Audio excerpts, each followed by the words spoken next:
Bismillahirrahmanirrahim. Assalamualaikum warahmatullahi wabarakatuh. Hari ini kita akan lanjutkan untuk eh, perkuliahan mata kuliah administrasi perubahan. Kita lanjutkan untuk materi peninjauan upah. Nah, adapun untuk peninjauan upah ini, kita akan bahas yang pertama, yaitu dari segi upah yang tidak akan dibayarkan apabila pekerja atau karyawan tidak masuk kerja atau tidak melakukan pekerjaannya. Nah, pekerja yang tidak masuk atau tidak melakukan pekerjaan ini ada beberapa alasan. Yang pertama, dikarenakan berhalangan.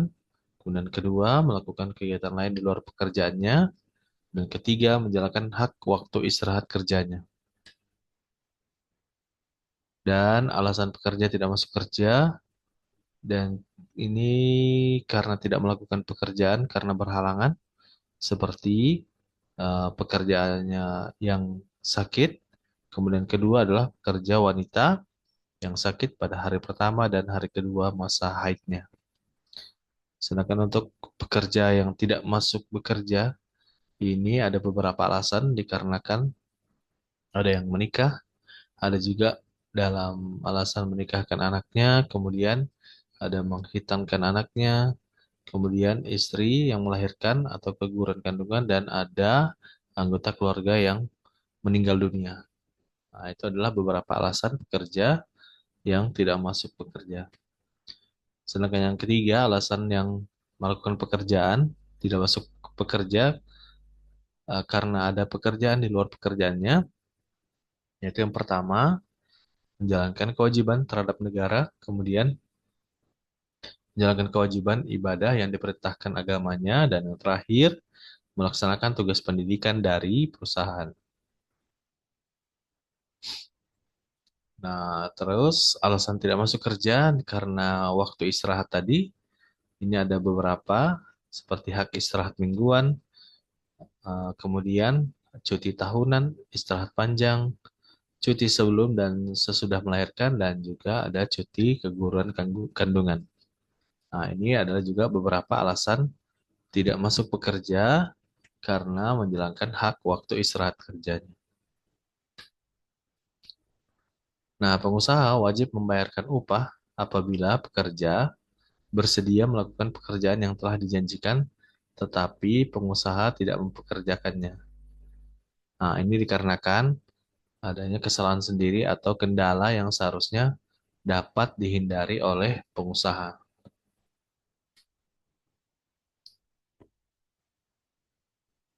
Nah, adapun ketentuan dalam pembayaran upah bagi pekerja yang tidak masuk kerja, ini misalnya karena sakit, itu adalah ketentuannya sesuai dengan peraturan perundang-undangan pemerintah.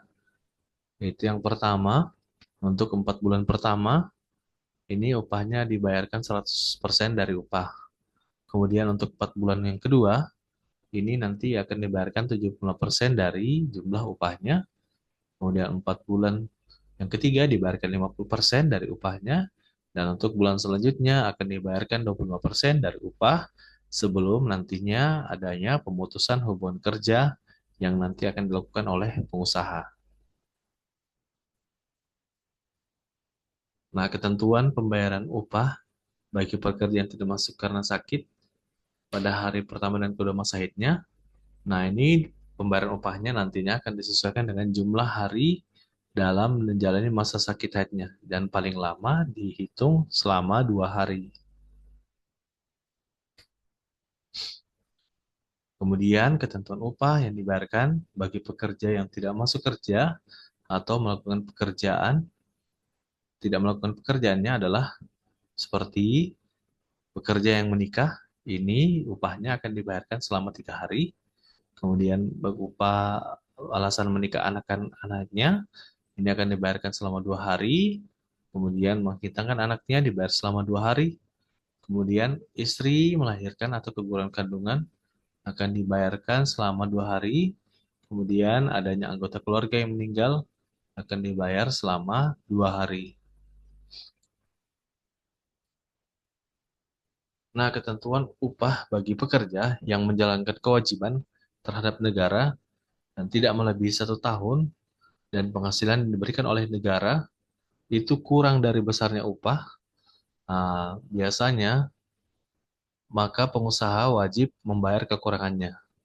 Nah, jadi sebaliknya, apabila penghasilan dari negaranya itu sama dengan besarnya upah, maka pengusaha tidak wajib membayar.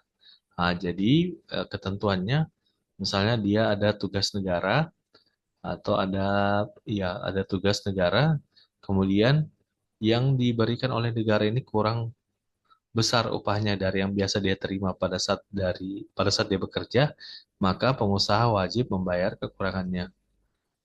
Nah, jelasnya sebaliknya, apabila penghasilannya sama yang diberikan negara dengan upah dengan dari perusahaan, maka pengusaha tidak wajib membayar. Nah, ketentuan upah bagi pekerja yang tidak masuk kerja ini ada karena menjalankan kewajiban ibadah, seperti ada ibadah hari raya dan lain sebagainya yang diperintahkan oleh agamanya, maka diberikan upah sebesar yang diterima oleh pekerja hanya sekali selama pekerja buruh atau bekerja itu di perusahaan bersangkutan. Nah, biasanya ini upahnya diberikan dalam bentuk tunjangan hari raya.